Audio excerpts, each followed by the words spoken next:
বলে football federation. হ্যাঁ, নতুন নিজেও খেলাধুলা করতো তো ওই জন্য খেলার কথা বলে গেছে। কিন্তু এই খেলার ব্যাপারটা আলাদাভাবে আমরা চিন্তা করে রেখেছি। এই খেলার ব্যাপারটা আমরা চিন্তা করে রেখেছি যে পড়ালেখা করলে শুধু কেন ডাক্তার হতে হবে, পড়ালেখা করলে শুধু ইঞ্জিনিয়ার হতে হবে কেন, পড়ালেখা করলে শুধু আর্কিটেকচার হতে হবে কেন। একটা মানুষ পড়ালেখা করে খেলোয়াড়ও তো হতে পারে, হতে পারে না? পৃথিবীর অন্য দেশে যদি হতে পারে তাহলে আমাদের ছেলেমেয়েরা কেন প্রফেশনাল খেলোয়াড় হতে পারবে না? আমাদের ছেলেমেয়েরা তো খেলোয়াড় হয়েও তো ইনকাম করতে পারে।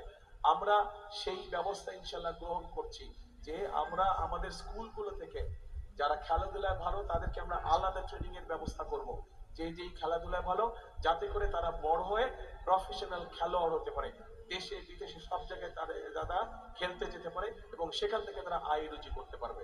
কাজেই খেলাধুলার বিষয়টাও আমাদের পরিকল্পনার মধ্যে রয়েছে।